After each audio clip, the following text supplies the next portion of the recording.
Have you seen any of my interviews? No, I have not. Okay. I just chat. We just chat. So we just kind of Oh, just dive in. that's cool by me. Yeah. Cool. Well, I'll answer pretty much any questions. There's not really anything that's like off limits, so don't feel like you're gonna offend me because I'm cool with pretty much whatever. okay. Okay. Okay.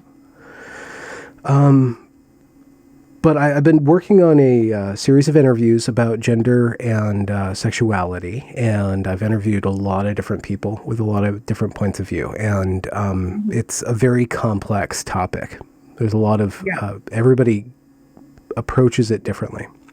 Hmm. So I'm always grateful to have more stories and more lived experience, as they call it, to add to my catalog, but also the greater knowledge about these issues. So what has gender been like for you? Um, Personally, it was very complicated to begin with because when I was young, I always felt that something was a little off about me and that like I just didn't feel like something was right about me. And then so eventually I found out like some people's brains don't really function the way that like their biological sex would function. And so I started doing more research and I was like, well, that makes a lot of sense. And like for me personally, that makes sense. So that's kind of how I see it is gender is your brain's way of expressing sex, but some people's does not match their biological sex. And how did that incongruence between your physicality and your mentality, like how did that first operate or manifest in such a way that you saw that it was discordant or that it didn't match up? Basically someone I don't remember exactly who it was, but someone told me what being trans meant, and I was like, huh. So I went and did my own research because it sounded kind of odd to me. I How was like, old were that you? doesn't sound like something. Um, I was around like 10 when I first learned what it meant. I already had the feelings way before that since I was like 5 or 6, but when I was 10 was when I really knew like exactly what it meant, and I kind of figured that was me. So you figured out that you were this category called trans. So what is it to be trans? Is that Um, I guess a lot of people have a lot of different ways of explaining that one, but personally, I think that trans is when your brain sort of does not work with your biological sex. It works in a way more congruent with the opposite sex. So I that's how I explain it to people. okay? It's way less complicated like that. So the way that you want to present, the way that you process information, or the way that you express yourself with your body movements or your voice, or how does the brain Um, operate differently? well, sort of it. Okay, so to begin with, it was more I liked more feminine stuff. I thought more feminine stuff, I think is a way you could say it. I've just always been more feminine compared to a lot of people around me, but and that's normal, I guess, for a lot of people. But for me, it was more when I started feeling uncomfortable with my body that I was like, yeah, that's trans, not just being more feminine. Because when you start being dysphoric about your body, that is what trans is, not when your brain is, not masculine or feminine or whatever. Okay. And when did you start to feel uncomfortable about your body? When did that start? Around when puberty started, I did not like what was going on with my body. It made me feel uncomfortable because I didn't feel like, it's like what how I wanted to present in the world. So it's a little complicated. Hmm. And did people not accept you because you were more feminine as a male? Was that an Um, issue? I sort of kind of just hid it from people for a while. I just acted like, how everyone expected me to act, even though it's not how I would want to act. Um, but then I recently came out at like 18, and that's when I started acting like more myself, and a lot of people did not accept that. Oh, okay.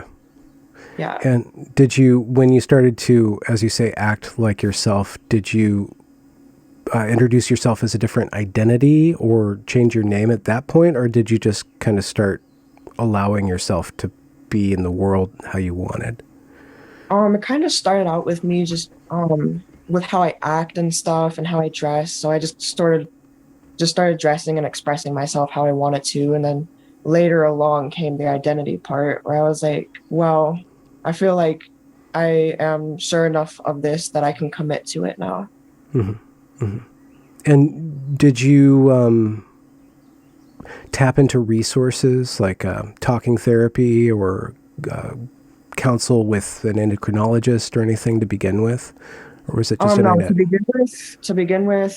I didn't do anything. It was just I kind of, went about my own way. I didn't let anyone tell me what to do or any of the feelings that I was feeling. I expressed them myself and I learned them through myself. I didn't let anyone else influence anything I did. Okay. And part and parcel with the trans identity is medicalization. Hmm. So that's a big topic to investigate because that, to what degree do you want to use medicine to change your body to match your feelings? So how did you start to research that and think about that and start to weigh what's right for you? Personally, I looked at it and I decided that it would help me mentally if I was able to express myself more physically as who I am as well, instead of, kind of having a part of an identity that I didn't like around. So, the physical part is very much an aspect that I felt was important to me and my mental health. And in order to gain access to medical stuff, did you, what was the process of reaching out to doctors or Um, navigating that? I guess this is different for a lot of people, but for me personally, they had me go there for, a bunch of visits and a few months before they actually put me on hormones or anything. And we kind of talked it through and we came to a decision that yeah, it's the right thing for me personally. And I mean, I kind of already knew that beforehand, but I just wanted to make sure that like, Hmm. I knew everything that was going to happen and all the good and the bad. And eventually me and my therapist came to a decision, or not therapist, psychologist, I believe is the title, came to a decision that it was right for me. And how did the hormones feel? At first I was a little emotional. I didn't really know how to control that, but eventually it kind of became, a little more normal. My body started to be more similar to how I identify, and it all just kind of came together, and I feel a lot better now after it. And were you active on the internet during this time? No, I haven't Oh, been active on the internet almost at all. okay. So the idea of trans came to you from somebody in real life, IRL, and then you looked Yeah, it up and on then the internet. I did my own research and all that stuff. I didn't ask people. I just went on Google, did look through a bunch of stuff and decided which one was right for me. Okay. So this isn't really a political or a collective identity for you. This is a something that you did for yourself. Yes, this is very much a physical in my own head kind of thing, not really influenced by people around me. Okay. And but you are aware that it's kind of a big. There's a lot of trans political activity and a lot of like discussion, heated discussion at Yeah, that. I'm aware it's a big topic right now in the Yeah. US, all over the world, really. So what are your thoughts on that then? Um, I believe that if both sides just stopped pushing their side on the other side so much, it wouldn't be such a big deal. So basically, my whole thing is live and let live. And as long as you're not hurting anyone else, you should basically be able to do whatever you want to do. So, but when it starts getting to the point where they're trying to, push it into classrooms and stuff, that's obviously going to bring some backlash from people that are, not for it. And their kids are going to have to learn it if you put it in the classroom. So I don't necessarily agree with that part. If if that decreased discrimination, that might be one way of steel manning or giving that argument or that push its due. Would that benefit you to have more awareness in the public or in schools Um, and stuff like that? I believe that if people knew more factually what goes on with trans people, they might understand a little better. But the problem is a lot of people spread misinformation around people like us. What's some of the bigger pieces of misinformation that are Like opinionated with? saying that all of us want like 83 genders, or we want kids to be on hormones, stuff like that. And not all of us agree with that. In fact, I would think that most of us don't. So you are of the this is another internet term, true scum, or that's one derogatory term within the hyper online community about transsexuals who think that it's a mind or medical condition that is that deserves medicalization rather than a gender theorist or a queer theorist who wants to upend some Yes. sort of binary. So you believe in the sex binary. I do believe in a binary, and I do believe that some people can identify as non-binary, but I don't think that's a biological thing. You can't biologically really be non-binary. Mhm. So I think that's more of an identity thing, and that should not be grouped in with trans people.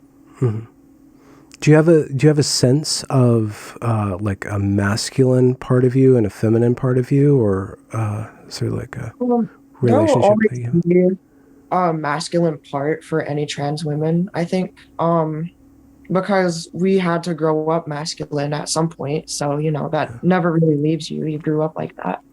But I do believe that I am very predominantly feminine over masculine, and I always kind of have been. I just, you know, left that more behind now, is a way of putting it. And so, since transitioning, how long have you been undergoing transition?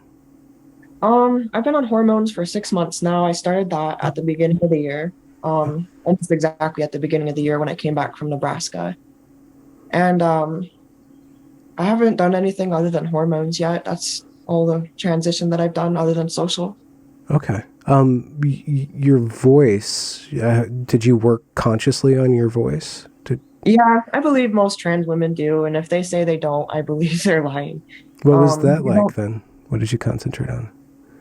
um, it's more about like kind of practicing a lot. It takes a lot of practice, singing like in a more feminine voice is actually a way to go about it so that you can get all the pitches and all the vocals, all the levels and all that kind of stuff. And then eventually you just kind of get used to it.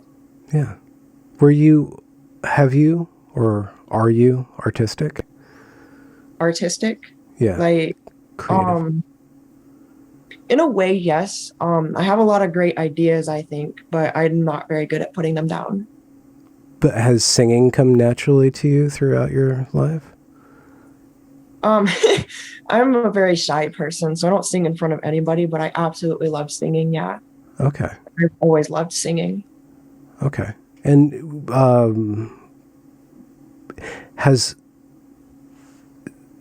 would you mind like giving some examples of like growing up and seeing something inside of you that's really feminine wanting to emerge and surprising you, or you had to consciously suppress, and why you would suppress that? Or Sports for sure was a big one because I did some sports in high school, like track. I did wrestling at one point.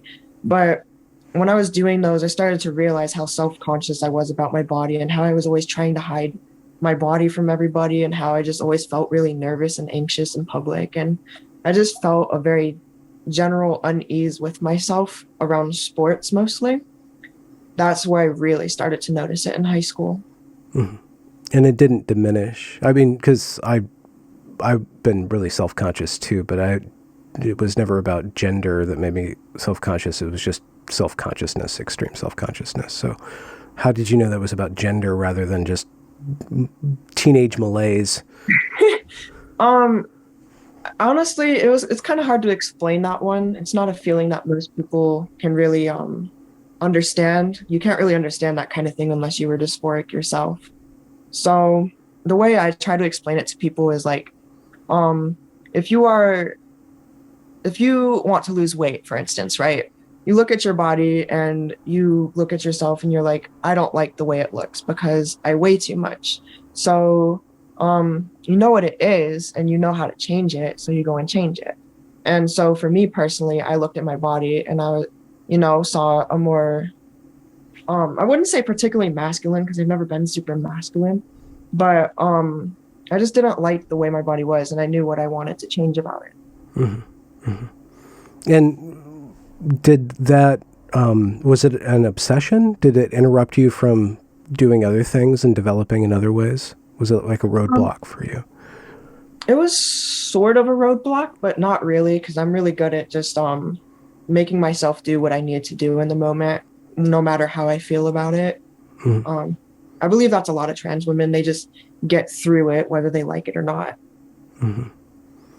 And recently there was an article about Elliot Page, who was Ellen Page, female to male transitioner. She said that, or he said that he didn't see himself as an old woman, didn't want to age as an old woman. Did you have a, did your distress or dysmorphia like go into your future about like Oh trying to yeah, see? it for sure did. There was a point in time where I was really concerned about whether I was ever gonna actually be able to express myself in the future, or if I'm just gonna have to live my whole life feeling uncomfortable with myself. And so after a while, I weighed which one would help me live a more fulfilling life. And I came to the decision that, this is me now. Okay. And how does that, what accompanies that, this person that you've transitioned into? Like, how does how does Tiana Mhm. live her life and interact with the world? I try to be a very nice, respectful, upstanding person. I try my best not to get an attitude with people, even if I don't agree with them. And I also do my best to try to be very understanding of everyone's side of things because I believe that even if you don't agree with everyone, it is everyone's country, everyone's planet. So everyone deserves to be, comfortable with living here and happy with living here. Mm-hmm. And how does that work out? Are you a particularly political person? Do you have a political point of view? I Can you would speak say of that? I'm centrist, I guess. But I don't know if I would necessarily identify with all of it because I know some things, like, for instance, guns. I don't believe in having too much gun control. I believe that we should have some restrictions, but I would probably lean more right for that. Mm-hmm. Um, but other things I would probably lean more left, like, for instance, trans issues. I believe that trans people should be able to transition without anyone, like, blocking it from happening as long as it is, within the right medical stuff. What do you think about the competing or where trans rights competes with women's rights, say sports and women's spaces like changing rooms and teenage locker rooms, stuff like that? I think that very much comes down to a person by person basis, which is why it's such a complicated issue. Because, like, for someone like me, for instance, I could compete in women's sports and they would beat me pretty handily. I'm very small, short, not very athletic. But then there's people like Leah Thomas, for instance, who very obviously has a huge advantage over them. And so I think it really comes down to person and common sense. Mm-hmm. And there's one of the leading researchers, Ray Blanchard, came up with a typology of male to female transsexuals, and he broke them up into two basic groups. There's the homosexual transsexual and then the autogynephile. And you don't have to answer this. This is a question about sexuality, but it does inform one's. I've seen that gender and sexuality do have a relationship in a lot of different ways. So like somebody like Blair White, do you know who Blair White is? Would Mhm. be like a homosexual transsexual, just a very effeminate male who it makes more sense to live as a female. Yeah, I would put myself more in that category. I would not say I'm exactly like Blair White. Very different from her in a lot of ways, but I would say in a very general sense, yeah, I would put myself more in a grouping with her. Yeah. And I guess the other part of the question, but you're not very engaged with online communities, but there's another type of transsexual or somebody who wants to be trans who is a male who's very heterosexual, but really has they call it a erotic target inversion, where the man desires women so much that he wants to become the woman. And there just seems to be a different kind of personality involved in that kind of transsexual.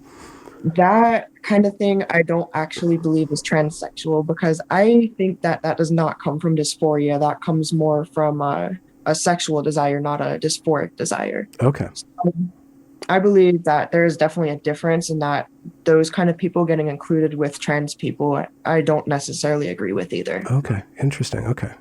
And how do you perceive love as a trans woman as opposed to who you were before? I've always perceived love the same way. I didn't really date anybody because I was never comfortable with it. And when I did date someone, it was never very, because I never came out as bi or anything like that before I transitioned. So I was dating girls like, average male would. And I just didn't really feel comfortable with it. It just didn't feel like me, but I did it because that was what society expected. Mm-hmm.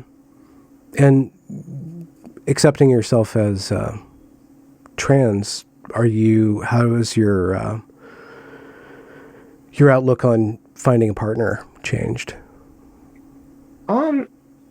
It's actually a lot easier now for some reason. I don't know why, but I think the fact that I don't necessarily hide parts of myself now, and the fact that I'm more open with people, makes people more likely to want to like spend time with me and be in a relationship with me, commit to me, because they feel that I am being more genuine. Mm-hmm. And are you aware of the detransitioners or false positives, let's say, people who think that they're trans and then reverse that? And what are your thoughts on the medical industry fast tracking or overcorrecting by transitioning people? I believe that all doctors should definitely tell people very specifically what is going to happen, and what happens if you decide to change your mind. And I think that all good decisions come down to being properly educated. So I believe that as long as doctors tell you exactly what's going to happen, and you go to a psychologist who helps you decide, is this going to be a more fulfilling way for you to live? Then it just comes down to, some people are just going to regret decisions, even if they thought it was a good one. And then there's others where doctors may have told them certain things are true when they're absolutely not. Mm-hmm. And did you, there's another concern, especially with teenage transition, especially with the girls, because there's been a 1,000-fold increase of the number of females that are reporting to gender clinics. And there's a lot of comorbidities, other issues, anxiety, depression, self-harm. Did you yourself, in the process of deciding this, like look at other possibilities? And did you have the correct therapy to be able to clear things up and just put everything in place?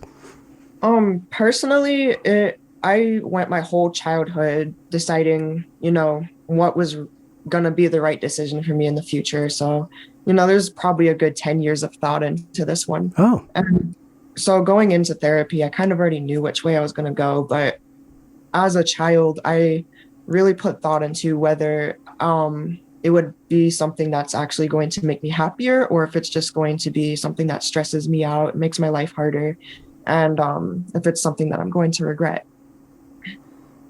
And so you meditated on that for a long time. Yeah, I think a lot of thought definitely needs to be put into things like this. Mm-hmm. Mm-hmm. Did you have a journal, or how did you wrestle with this? Did you use something outside, or was it all kind of internal dialogue? Completely internal dialogue. I never wrote any of that stuff down for fear of if anyone finds it or something like that. Oh, okay. Yeah. And since having transitioned, I guess it's only been 6 months and stuff, so there's a lot of things to that you're probably there's probably a lot of people that that are still adapting to this and stuff. How have you navigated that? Um, it's a little people are a lot more accepting, some of them, than I thought they were going to be. For instance, my friends, they basically said, as long as you're happy and you're doing well, I'm happy. Um, but then it comes down to family as a big one. And most of my family, all of my family on my dad's side was not okay with it. They don't talk to me anymore. And then everyone on my mom's side was kind of accepting. So it's kind of scary, and it's kind of an unpredictable thing for everybody. It's different for everyone. But the way I navigated it is just whatever happens, happens, and I will be okay as long as, I take care of myself. Because as long as I can depend on myself, I don't need other people to validate me. Okay. That's a strong position to take. I'm sure you earned the confidence in yourself probably by wrestling with. Yeah, this is probably the most confident I've been in a decision. I'm never really confident in any decisions, but when you think about something for 10 years and Yeah. you come to a decision on it, you're pretty sure about it. Okay. Are you because your voice sounds very feminine. So it sounds like you put a lot of work into that. So now that you're kind of undergoing transition, I'm sure you have to spend some time thinking about that, but has that freed up other avenues of possibility for you? Has that allowed you to start to work on other parts of yourself? Or Yeah, it's very much work on one thing at a time instead of trying to do everything at once. Because when you start doing that, that's when you start to realize how much it actually is. And I think that's part of the reason that some detransitioners detransition is because they start to realize how much actually goes into this kind of thing. And some people just, it's not worth it for them. mm-hmm. But you're able to balance that with other things. Yeah, it's very much just only do what you can handle at once. Don't try to just, completely transition within a year. It takes time. It should not be something that's rushed at all. Yeah. And are you surprised by Tiana? Like this, you give yourself a new name, you start to allow yourself to act the way that you have always wanted to act. Now that you have this person that you're able to be, what are you learning about yourself, or is there anything surprising you? Actually, what kind of surprises me is how nice I have gotten because I used to be sort of, I wouldn't say mean, but I did not tolerate when people were disrespectful, and I was not great at, when people disagreed with my opinions. So before I used to be very, I guess you could say I butted heads a lot with people. Um, I was just kind of an angsty teenager, but now that I have transitioned, it's more like I've taken a look at myself and been like, why would you be so mean? I've decided to be a more understanding person because I know that it takes a lot of understanding to accept someone like me. Hmm. And where do you see yourself going? You gonna Um, do a startup? a Get into startup coding? as in I don't know. coding. Oh, personally, I think that psychology would definitely be my way to go. Not for gender stuff. I think that me getting into gender psychology would be a conflict of interest. My goal is actually figuring out what causes bipolar and a more healthy way to treat it than what we currently have. Why bipolar? Do you have you I had to? Okay, what is that for you? complicated. Yeah. It's a lot to manage, especially with transitioning, but I think a lot of it also came from when you are in a stressed environment, it definitely aggravates bipolar. So, being in a less stressful environment now, it's a lot easier to not necessarily control it, but understand it and keep myself from having super bad phases and stuff like that. So bipolar is high highs and low lows, or is that Yeah. manic depression? No, bipolar is basic for most people. You get manic. For me, it's usually for a week or two. I will get super manic. I'll try to get everything done at once. I think I'm on top of the world and I have all this energy. And then soon after that, some people get like really numb or depressed, which is what I get. And so for a while, you just kind of basically feel like you're empty of all feeling because all those chemicals that just went through your brain just completely got taken away. Mm-hmm. And so removing yourself from stress or removing stressors, allows you to be a little bit more aware of where you are, and then kind of be the adult. Say, Yeah, okay, the kids are thinking running about around. Okay, the kid's taking a nap. yeah, it gets you out of lizard brain mode once you're out of the stressful situations like that. Okay. And so you say that you would like to study that more and find better ways of coping with that. What are some of the bad ways or the inefficient ways that you've been taught or that you learned to cope? I think part of the problem with bipolar is a lot of people take a one size fits all to it and use the same medications for everyone. And I believe everyone's brain chemistry is different, so different meds will work for different people. And I believe that some people, medication might actually make things worse, and therapy may be the best way to go. Like for me personally, medication made things a lot harder for me.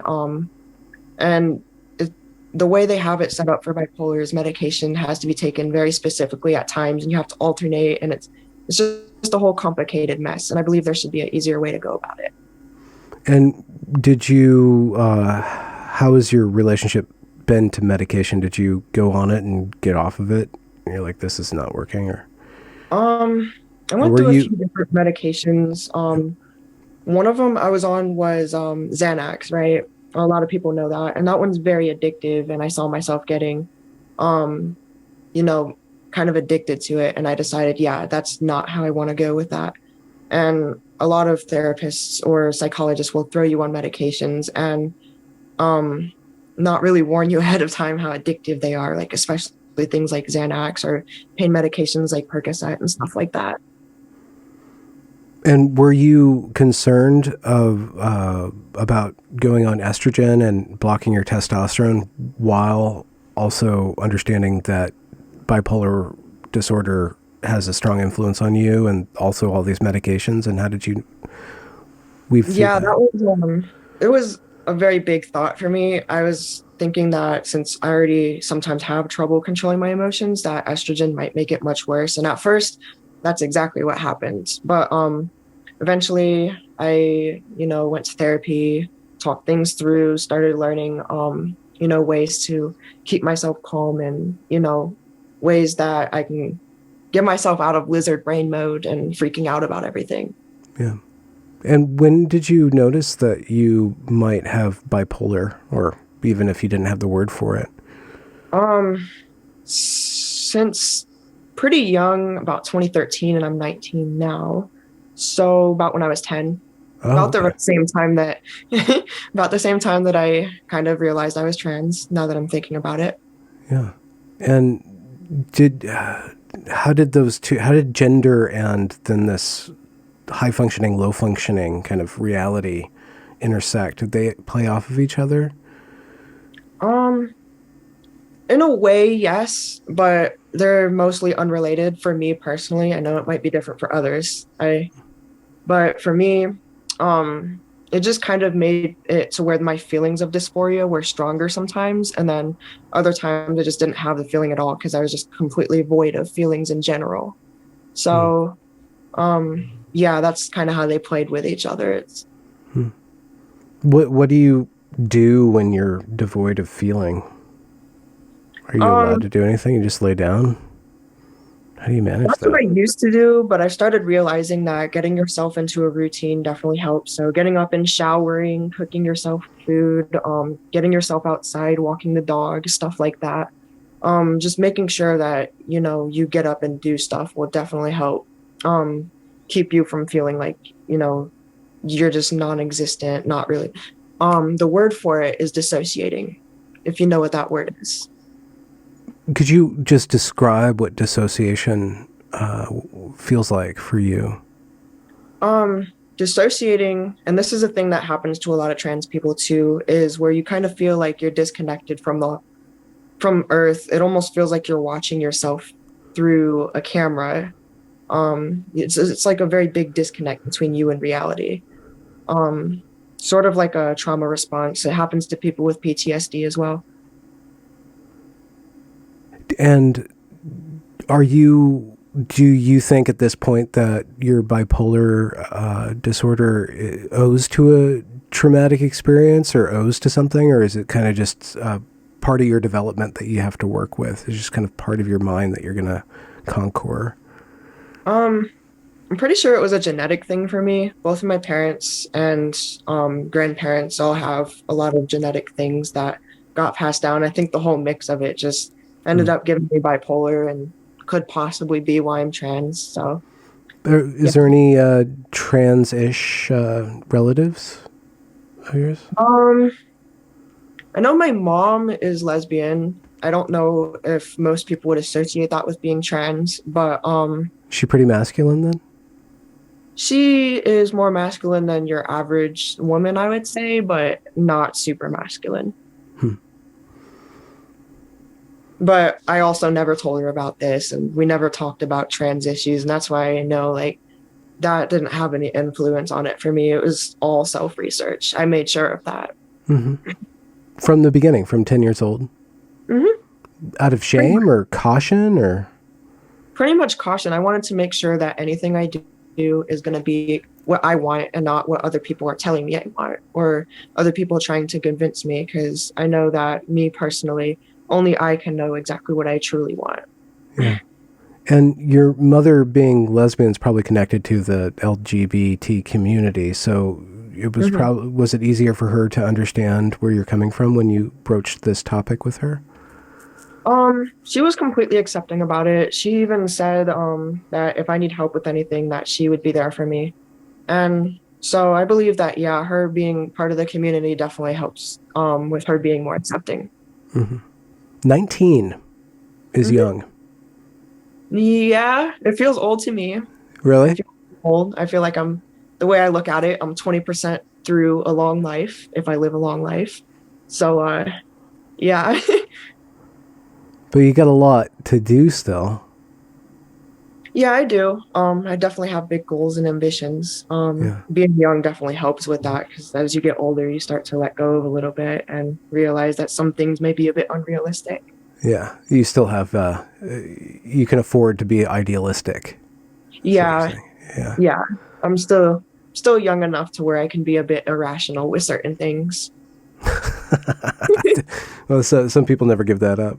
When what is your relationship to, let's say, research and reading, and has that changed with being on estrogen? Like your ability to engage with material, Um, learning. I think with estrogen, it has actually made me more I don't know exactly how to put this, but I'm more accepting of everything and I'm more willing to look into things that even if I don't agree with them, I still want to learn about them. Whereas before I would just flat out deny it. And I don't know if that has anything to do with estrogen or if it's just purely because I'm more accepting now as a person. But Hmm. I believe that around the time that a couple months after estrogen, it definitely came into effect. Okay, and it's hard to tell because estrogen and transition, and then also outward socially transitioning, has all been happening at the same time. Hmm. Yeah. So do Yes. you, sorry? Oh, sorry. I was gonna say, yeah, it's a little complicated to pick certain things out like that when there's a lot going on all together. So yeah, Hmm. Are you documenting this this transition? as no, I do have pictures from me throughout my whole childhood and some videos, but that's about it. I don't really document stuff. I try to keep myself personal, and Hmm. that's probably the safest way to go about things. Hmm. And I also believe that it's not everybody wants it to be their business. So I keep a lot of my personal details to myself because I don't want to bombard people with too much trans Yeah. stuff and make people feel like our community is just trying to make everyone conform to the what we want and not what everyone else wants. Hmm. And so, what do you want from society? Um, I kind of just want society to live and let live. If someone's not hurting another person, then no one should have an issue with it. Um, I do believe that when you start getting into things like hormones for kids, that's where, some pushback is needed because when you start getting into young kids, that can definitely affect development and they may not know exactly what they're getting themselves into at that young. Do you feel at all any regret from undergoing male puberty? Do you feel that that's dragging you or pushing you back? I would have preferred not to go through it. I would have loved that, but at the same time, I know that it's not exactly something reasonable to want because you do have to develop, and it would be unhealthy to just completely not let your body develop. You know what I mean? Hmm. Especially your brain. Hmm. Hmm.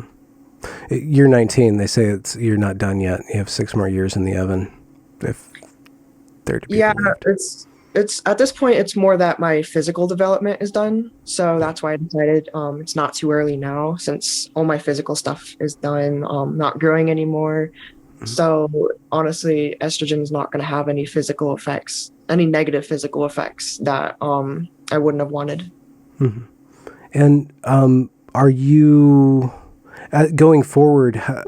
How how are you going to know how far to go? Because they will do whatever you want if you have enough money. You could change your body in many different ways. How do you know, or what's the procedure for you to rationally go through what's the right decision and how far to go? Personally, I just look at it and it's more of a checks and balances kind of thing. Hmm. Will it benefit me more than it will make me regret it? And personally, I believe that for me, going through with the whole entire thing would make sense because it would help me feel more comfortable in my body. And obviously, I'm still taking time to make these decisions and weigh out all the things because I'm not quite there yet. But Hmm. as of right now, that's where I'm at for myself personally. Hmm. So you jumped on Twitter for some reason. That's how I found you. So a friend told me, or someone, I wouldn't quite say a friend, but more of someone I had just met, she said that um people like me need to be more heard and that I am more of a voice of reason. And it kind of made sense to me that because I do see myself as more reasonable than most people because I Because don't you're really 19. that might play into it, yeah. Okay. But I do see myself as a very reasonable person. I do think about things very logically. And so I decided that maybe if I share that kind of mindset with other people, I can influence people to do the same. And so you decided to go a little bit public. Yeah, I decided to go public and share some of my opinions and see exactly what the general consensus for stuff is and try to learn from other people exactly what they think too. It was more of a learning thing for me to get on Twitter, but I still wanted people to know my opinion. What did you find? I just found that people are not trying to learn from each other. They are more trying to validate their own feelings and basically put down anyone else's feelings that don't agree with them. That's most of the people on Twitter. So they're not there to learn or have a discussion about things or gain anything. They're there to basically tell people this is how it is, and I'm not going to change my mind. And if you disagree with me, you're wrong. And And so yeah. And so that's why I decided I need a break from Twitter before I start getting into that mindset myself, because I definitely do not want to go down that path of just flat out denying any views that oppose mine. Okay. How did it make you feel? I guess that's kind of like the clue then. Like there's something about it that was like you could see yourself becoming that way, but how did it make you feel to go into an environment like that? Um, Stressful because I generally try to see the good in people, and when I start seeing so much bad in people, it takes that away. And I want to try to keep seeing the good in people and seeing humanity as a positive thing instead of just losing all hope for people, as a way of putting it. Hmm. What guides you in your optimism? What causes you to be hopeful? How do you maintain that? Um, just history, basically. Every time something catastrophic has happened, like for instance, the Holocaust, right? The whole world comes together to stop things like that. And I believe that somewhere deep down, society will always come to the rescue if something major bad happens. And there's deep down in every person a good person who's willing to fight for what's good. Hmm. Have you ever thought about being a teacher or a counselor yourself? Um, I think the counselor part would be a conflict of interest. I don't think people would necessarily want someone to be trans and a psychiatrist, or a therapist or whatever, because they might see it as I'm trying to influence kids to do something that they wouldn't normally do. So I try to stay away from that kind of stuff, even though I know I would be very good at it. But as a teacher, I think I would be great. But of psychology, you think? Really anything except for math. Fair enough. I'm just good at explaining to people and talking to people, and I just generally like educating people. And what is your interest in education? Are you gonna you hitting the books now? Are you gonna? My long-term goal is definitely a psychologist. I want to be more on the research side of things than actually going in with people themselves. I think the research part definitely will help the world a lot more. Mm-hmm.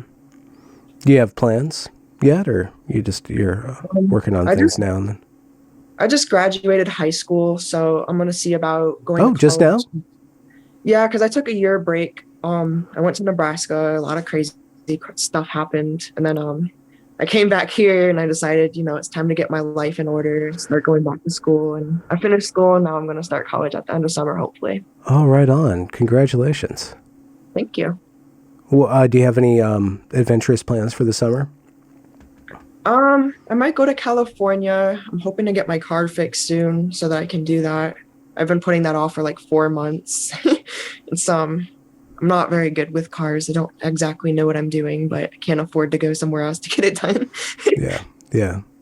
Huh. So that's the only thing holding me back from any plans this summer is right now. Hmm. Well, thank you for sharing. I mean, Thank you for having me.